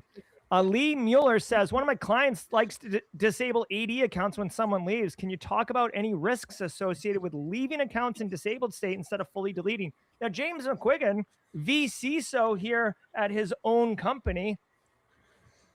James, you come in for a consult and get this question. What are you telling the client? You know, it's kind of interesting because for me, you know, disabling the AD accounts, I'm trying to think of what are the dangers of deleting it. And for me, there's a lot. There could be data, there could be IP, there could be stuff sitting in those accounts or on those shared drives that belong to the organization they may have created. And so it's sitting there. So disabling it prevents the user from logging in and gaining access. My thinking is leave them disabled, but, you know, maybe after a year you delete them, do a review and see what ones be deleted. But I'm trying to wrap my head around the need to delete it. Maybe one of the other guys or somebody. But I will say most compliance require you to leave it. Yeah, you got to have it. That was my thing too. It's a compliance requirement to leave it there for X amount of days for either, I mean, sometimes they're on legal hold. Sometimes there's a discovery case or litigations going on. Sometimes there's an HR component where they need access to the data because there's a termination that they're trying to investigate or an insider risk, et cetera. So there's a lot of like policy reasons to disable, and then there's compliance reasons because of where the employee works. Let's just say they're EU. There's EU laws I have to do. And then from the risk point of view, you just want to keep your help desk from turning the account back on, especially if they're disabled for an HR reason. That's the biggest reason I run into is my ops team or my help desk will run a report and say, oh, we need to turn this account back on, and don't engage security or HR. And all of a sudden you re-enable an account that needed to be disabled for an HR policy, not a cyber policy. Right. And that gets you in trouble. Yeah, clear defined processes for turning an account back on is really the key here. Like, don't allow it to be turned back on from a disabled state without secondary approvals. I don't know of any viable explanation to delete account fully. Like disabling it gives you all the advantages. No, deleting it too runs into a lot of issues of breaking workflows, breaking access things. Like it doesn't work very well. Like you said, set a time limit. Normally it's 90 days to a year, depending. It doesn't take that much, hard drive space for an account. Yeah. Hey guys, I got a special surprise for everybody.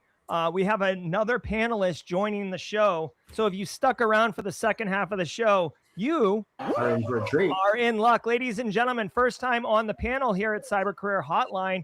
He is the main host at Enterprise Security Weekly, and he's also a really great guy. Ladies and gentlemen, Adrian Santabria. Adrian, hold on. Where are you? Woohoo! All right. I love it. Adrian, we're not worthy. We're not worthy. James, Robert, and Fleetus have been on the panel before several times, so the community does know them. For those who don't have the opportunity, can you just give us 30 seconds on like where your area of focus is so people can direct the questions to you that would be most appropriate? Sure. So yeah, I've at some point very intentionally became a generalist. So I did a little bit of everything on the enterprise side. Spent a decade was chief incident handler.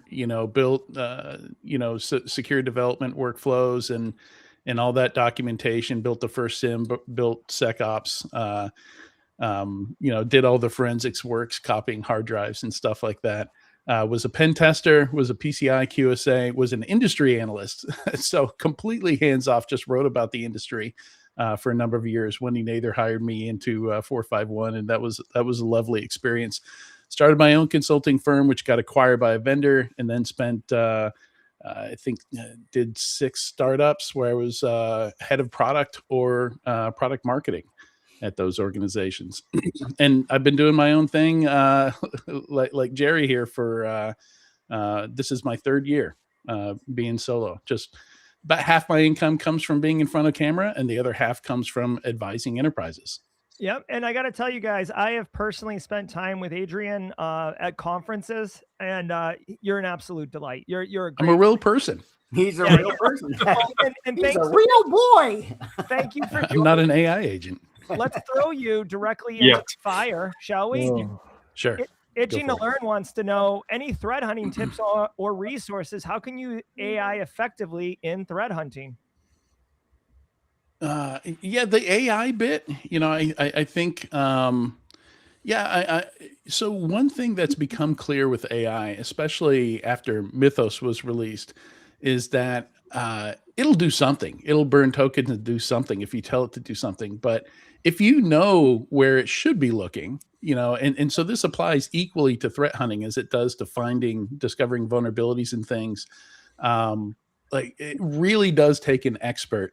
You really do have to have a good idea already of where the attacker is going to be. So if you go to thedfirreport.com, somewhere like that, there are tons of details on what attackers do. And one of my rules is attackers don't roll out of bed and say, how can I challenge myself today? Right? They're going to do the same thing that worked yesterday, which is the same thing that worked last week, which is the same thing that probably worked 5 years ago. Right? There's attackers do attacker things. And some of these resources, some of these industry reports, the DFIR report will even sell you the actual threat hunting resources, the actual detection engineering files for your platform that work with your SIM or your SOAR or whatever you're using. They will sell you that YAML, but it's all in there for free in their blog post that they put up about once a month. They really go into attacker tradecraft, one particular bit of it once a month. And you can apply that really well. So once you know those things, then I think you can use AI to, maybe you need it to generate scripts, maybe you need it to generate the configurations, the actual detections and things like that. If you're not that good at whatever language you're writing those in, I think it can help in a number of places there. James, but you gotta point it in the right direction before you pull the trigger. James, what do you think about this? Yeah, so the threat hunting tips or resources, I'm going to focus on that aspect. Wednesday, when I did plug in the other group that's out there, but the anti-siphon, the anti-cast, we had Leith Dennis on. But one of the people on the pre-show banter was Sydney Marone. She's a threat hunter. That's her full-time job, is threat hunting. She's even got the word thrunt or thrunted tattooed on her forearm. But she's on LinkedIn, but she's also got a website with a bunch of resources called Thor, as in the Greek, the Nordic god, god of thunder, thorcollective.com. She's got a bunch of resources and stuff. And then, of course, can't forget Wade Wells. He loves the term thrunting. Just ask him, just as much as Fleetus does. But definitely Wade Wells, Sydney Marone. Check those two folks out. Those are from my network, people that I've had the pleasure of meeting, getting to know. But Thor Collective, Wade Through Security, I think, is Wade Wells' site. But check for those two folks. Hopefully that helps you out. Yeah, I dropped a link to the Thor Collective. Cool. There in chat. I just saw it. Oh my God. So this is an interesting question. John wants to know, how much experience should you have before you give out advice? Robert, I feel like you will jump on that one. I will. None. If you know something and can help someone and you've done the research, help. Like I can't tell you how much I love when my mentees are now mentoring and sharing the knowledge I've shared with them. It's why I do it, right? So if you can help someone and you know that you're like 99% sure you're accurate and correct, that's good enough. Because a lot of times people just need someone to kind of chat with and kind of bounce ideas off of. Mentoring is very much a two-way street. A lot of people are like, oh, thank you so much for everything you give. If I can ever help you, let me know. And I'm like, you are helping me. I'm working on soft skills. I'm working on learning about different people and how they respond to feedback. All the different things that I get from my mentees is invaluable. So if you have the time, even if you've only been in the industry for a little bit and you can help someone, do so. I always say that instead of helping yourself, help others, and it'll just pay back. Like I've seen it. The reason I'm sitting here is specifically because I just started helping other people when I got laid off. And then it led to me meeting Jerry at a conference and led to me speaking at a huge conference. Like all of those things are just about putting good out there and then good coming back. Adrian, there was a question a little while ago from Kenan. It said, and I think this question's perfect for you, given just your sheer vision over the landscape. He said, how is TechWinter shaping the industry right now?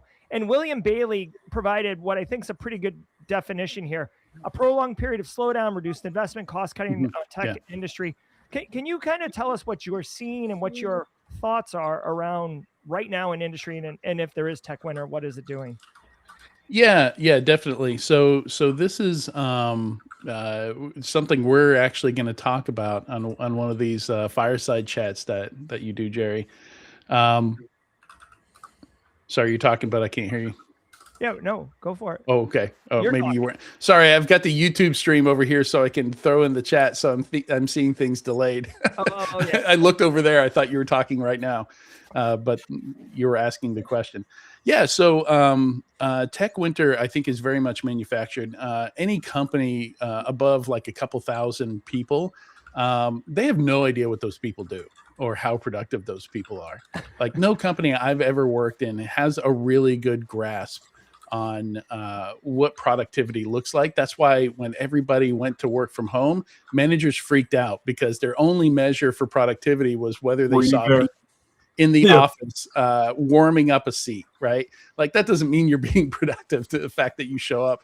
I can attest, I've had many coworkers that show up, keep that seat warm, do absolutely nothing of value, right?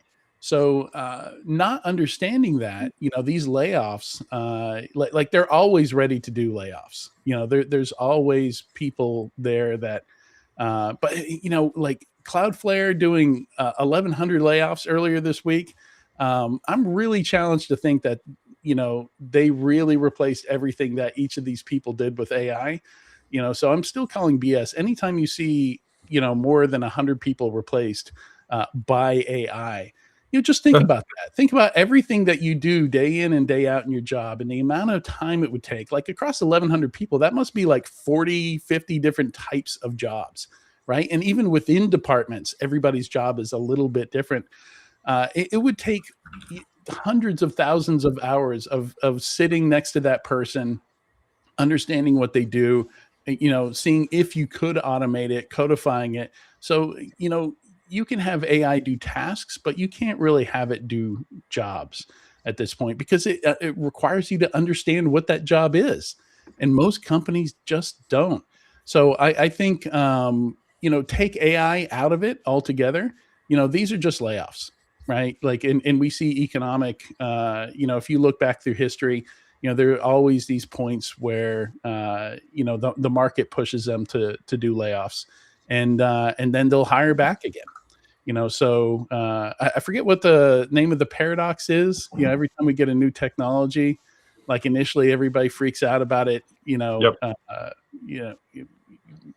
creating a huge rise in unemployment, but then it actually does the opposite, right? We use a lot more of it. but I think this is going to be a rough year for companies. Already, we've seen some publicly state that they burned through their AI budget in the first quarter of the year, right? AI is just getting more and more expensive, and these products are designed to just burn tokens. And James, you saw my LinkedIn post where I was complaining about like everything is going consumption based. No more flat subscriptions anymore. If you've got AI built into any product, they're going to charge you for what you're actually using, and they're going to design it to use as much as possible, right? You're letting the AI choose the model, whether it's cheap or expensive or something like that. So it's, I think even with the layoffs, companies are going to run over on most of their budgets trying to use AI. Well, I mean, Cloudflare also opened a ton of internships shortly after all the layoffs. So, do with that with what you will, Yeah, for labor. But I mean, on that same point, like you've seen the rinse cycle, to Adrian's point, like they'll fire them or lay them off, retitle the role just a little bit and refill it, put it in a slightly different apartment and call it a win. And hate to say this, many companies, Q3, Q4, I'm going to lay you off and then I'm going to rehire you in Q1 just so I can close my books out. And it's a bad practice, but companies continue to do it so that their year-end numbers look good, and then they'll rehire a different role in January and February. But what happens when you lay off a bunch of smart people? Some of those people start their own companies, and they will hire people. And they start it with this, they walk out with your intellect, and if you didn't copyright it correctly, they start up a smaller business and steal your customers from you. And if you like, there's no better time to start your own company at this point. There are people running software companies who don't know how software works, right? They're entirely leaning on AI to do that stuff for them. So the world's your oyster at this point. So a lot of people are that were laid off from Cloudflare. You will, from this one layoff, you'll probably see at least 24 new companies easily, and they'll need to hire people. I would say a lot of us too are getting tired of the instability within our network and the job itself. Technology is no longer a stable career path. It's something you need to plan for a layoff. That's just part of the life now. Yeah, I mean, I say it all the time. So, Adrian, you haven't been worn down by me hearing me say this, but like tech skills, hard skills, those used to really be like the driver. Like, oh, I understand Palo Alto or whatever, or I have CCNA. And now it's like, it's much more about soft skills and relationships, and like the tech skills. Yeah, they have to be there, but that's like checked at the final gate. So investing in personal branding, soft skills, these type of things are just invaluable right now in this current market. Yeah, to pull the thread that like all these new startups are happening because of AI, and to Adrian's point, like I could quickly find a software engineer to come in and back me up once I get the product to market. Yes, they're going to rewrite it, but I've already got customers. I've already convinced someone to buy my AI garbage, and I'm calling it garbage because they haven't taken the time to put logging, security, and API. I'm having this discussion with the C-level right now that you can't just vibe code something and put it in prod when it's a SOX app. I'll leave it there. But you can. There are people who pretty much write an LMS right now to because of Canvas's outage. They're pushing their own LMS right now and learning management system because of the Canvas breach, and they're selling it to small schools right now. I've seen it. Ooh, there is going to be some fallout later on. Like not even because I know a lot of people have been doing it here on the panel and in chat, but like over the last 2 weeks, I have been vibe coding a medical insurance related app. Okay, it's like designed for brokers, and it does something very, very specific for them. And like I used to be a software engineer. I understand what's going on, but like you literally just tell the AI, like, I want a button here, or we should be able to delete accounts. And it's like, duh. So like, if you lose that session, or you haven't been capturing context offline or anything, when someone comes and they're like, hey, like we had a problem, can you fix it? And you just ask AI and it starts dorking up all your things. You're going to have no idea how to un-F, frankly, your situation, and your whole thing is going to collapse in on itself. It's crazy that people are just YOLOing it. But that's where we're at, right? Like that's what companies are expecting. So I threw Mo Bitar, I don't know if that's how you say his name, He's got some great takes, and one of his takes is, you know what, you may need to fake it a little bit. Even though you think AI is BS and it's just going to make a mess of things, you go into that interview, you're like, yeah, I can 10x myself with AI. You right? raw Like that stuff. 100%. Yeah, and this? Oh, I see it in chat. It's a YouTube chat. Okay, I'll bring it up. Please continue. Yeah, so particularly his latest video that he released a day ago, the AI layoffs end in 12 months, and I know why. That's the one you should go watch. And he gives some good advice, because he is every bit as like he knows AI is ridiculous. There's a bubble here, it's going to burst, but at the same time, that's just where companies are at this point. They're just fully dialed into this. And they really want to believe that it's gonna recreate their business, a better, more efficient business, and yeah, actually have the AI skills, right? Like spend some time with it, spend some money on it, learn it, because again, companies don't know how to track productivity. So for all they know, you're 100xing yourself with AI, right? And that's something we have to think about a lot too. Like even when you're in the role, how do you make your work visible? Like there's a lot of people who do great work who get laid off because nobody ever knew that they were doing it, right? So you got to constantly be thinking about, like is there a weekly report that I send? Like even kind of the mundane stuff. Like if you automate something, if you do something cool, make sure somebody knows that you're doing that stuff. Make sure it's visible. Yeah, I've told my team that, because we've started shrinking audience for certain meetings, and they're like, well, I no longer get visibility with the people in their head who can lay them off. And I'm like, that's not a problem, to Adrian's point. Like I push what you're doing. I show the reports. I show your stuff.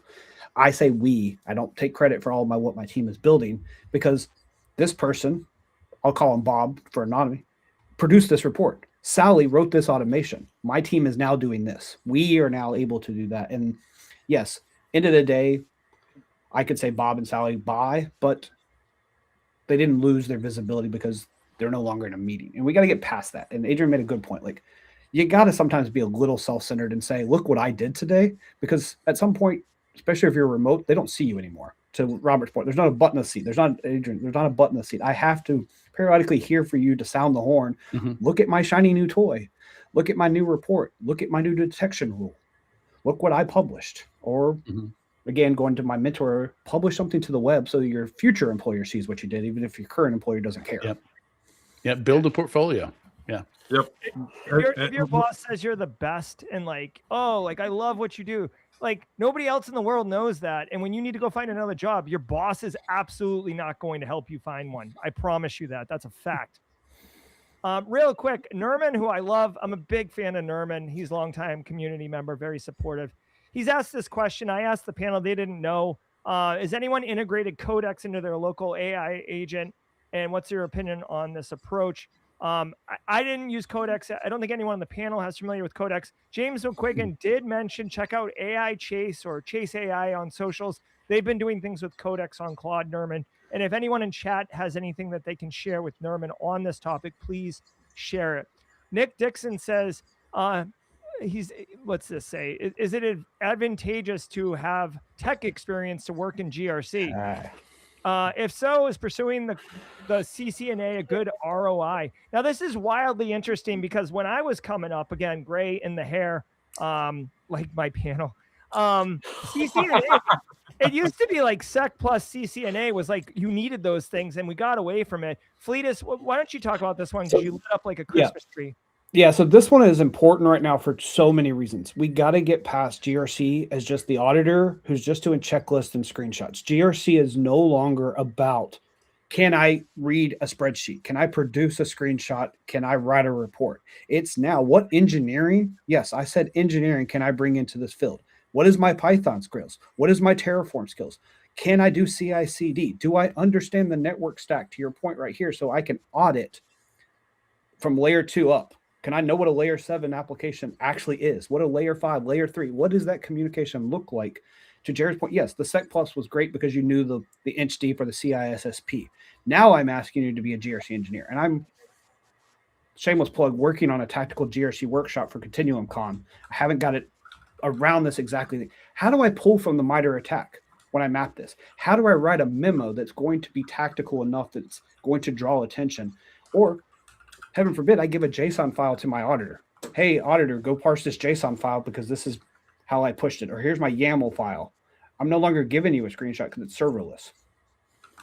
Yeah, GRC engineering is definitely the way. I mean, CCNA is not necessarily going to get you there. I don't know if a CCNA is like very specific about understanding how to configure Cisco networks, right? Like routing protocols and stuff. Yeah.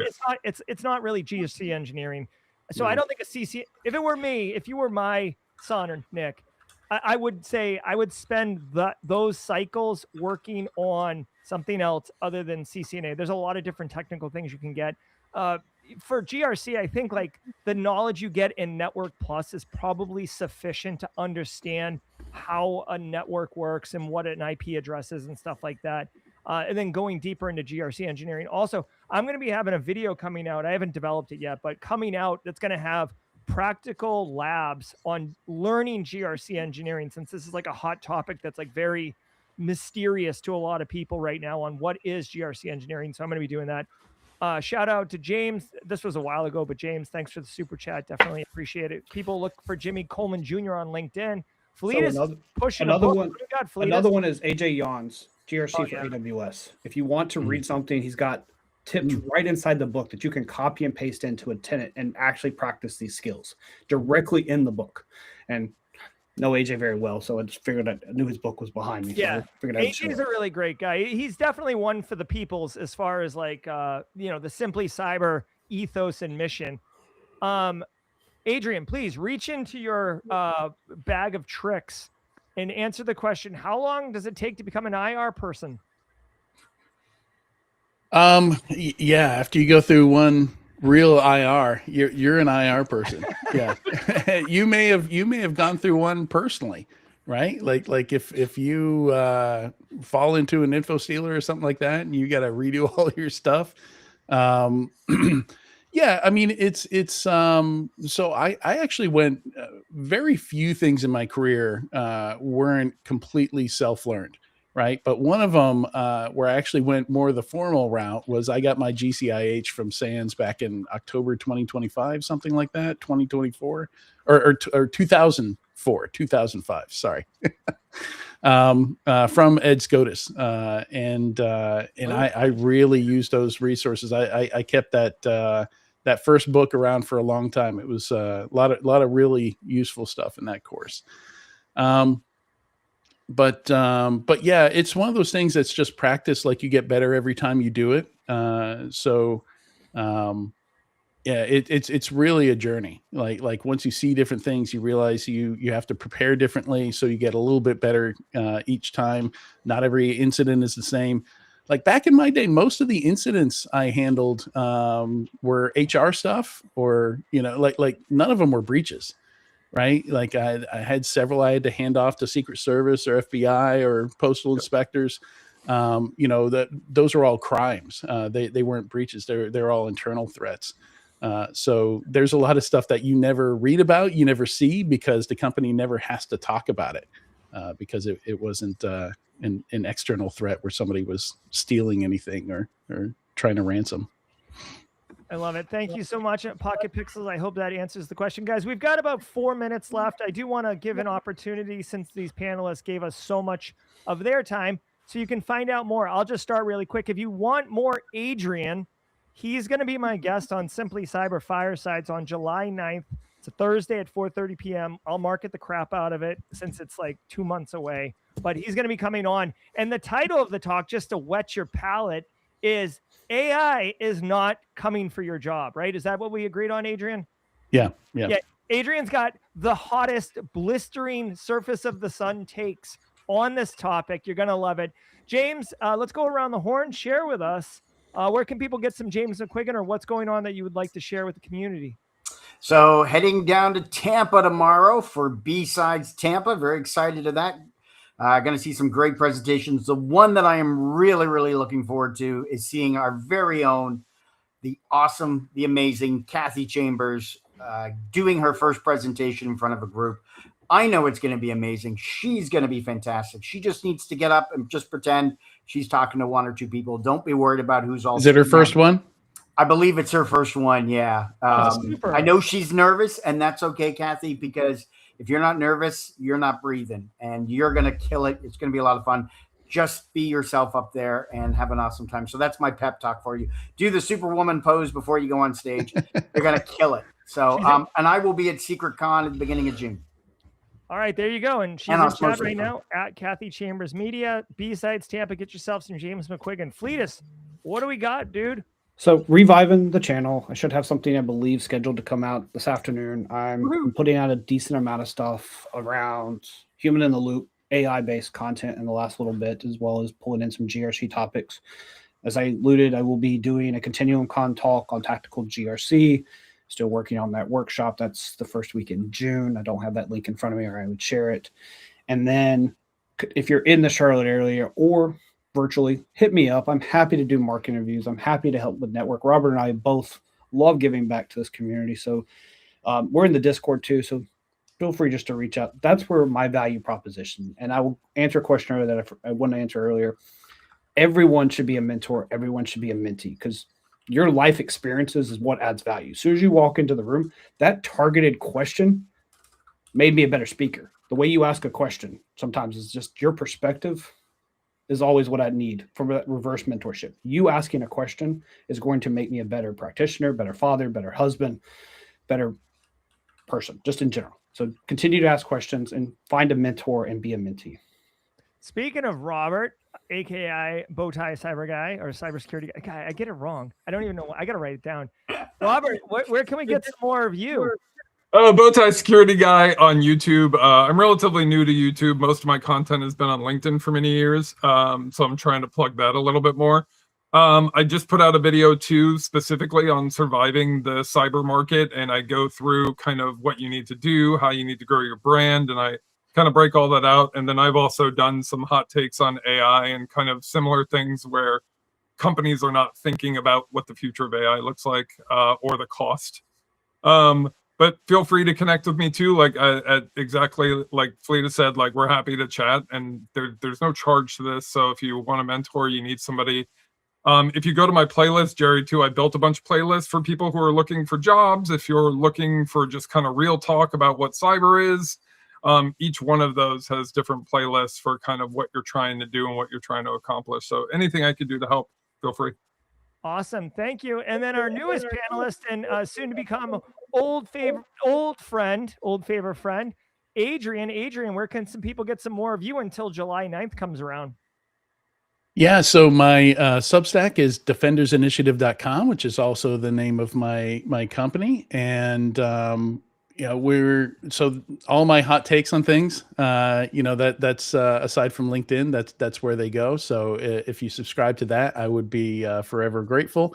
And there's going to be a lot more. We've got at least half a dozen breach analyses in the pipeline. I hired an intern just to go through all my breach notes from the last 10 years and to go through all these different breach reports where we get all these juicy details. Somebody was asking earlier, like threat hunting, like how do you use AI? How do you get those details? This is going to be one of those sources. We're going to show exactly which call out which controls failed, why those controls failed. And yeah, there's going to be a lot of good stuff on there. Also, my Destroyed by Breach is now a website. Used to be just a Google sheet. And it is, I was kind of embarrassed that for the last 7 years, it was just a Google sheet and journalists were referencing it and things like that. So thanks to AI, it is now our proper website.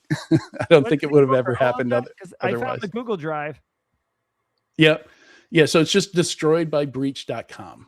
Okay. Yeah, and the Google Drive, so the this website is actually populating directly from that Google Sheet. So I'm still using the Google Sheet to do the data entry piece of it. And every 10 minutes, when I change something on the Google Sheet, it shows up on the website.